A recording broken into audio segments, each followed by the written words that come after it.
राज्य में हिंदी को लेकर बढ़ते विवाद के बीच राज्य सरकार ने बड़ा निर्णय लिया है। सरकार ने पिछले दिनों त्रिभाषा को लेकर जारी जीआर को रद्द कर दिया है।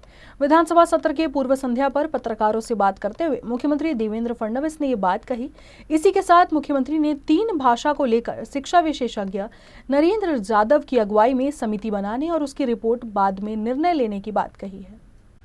आम्ही याच्यावर सांगोपांग चर्चा केली आणि आम्ही असा निर्णय केलेला आहे की त्रिभाषा सूत्राच्या संदर्भात ही भाषा कुठल्या वर्गापासून लागू करावी, ती कशा प्रकारे करावी, कुठली करावी, काय मुलांना चॉईस द्यावा,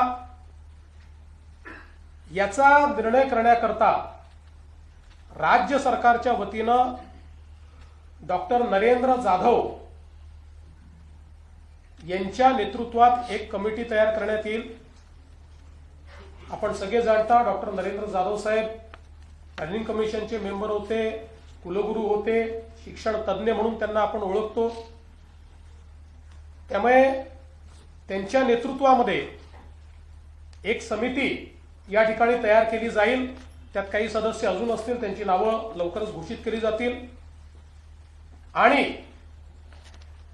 या समितीचा रिपोर्ट आल्यानंतरच त्रिभाषा सूत्र त्या रिपोर्टच्या आधारावर या ठिकाणी लागू केलं जाईल।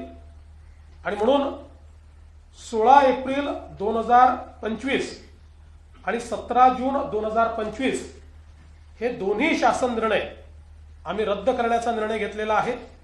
हे दोन्ही शासन निर्णय या ठिकाणी रद्द आम्ही करतो आणि ही नव्याने समिती तयार करतो। ही समिती त्रिभाषा सूत्राच्या संदर्भातलं सगळं सूत्र माशेलकर कमिटीच्या अहवालाचा अभ्यास करेल। ज्या लोकांचं याच्यावर दुमत आहे त्यांचंही म्हणणं ऐकून घेईल आणि त्यानंतर आपल्या विद्यार्थ्यांच्या हिताचा काय निर्णय आहे तो निर्णय या कमिटीच्या माध्यमातून येईल आणि मग तो राज्य सरकार स्वीकारेल आणि त्यानुसार पुढची कारवाई केली जाईल।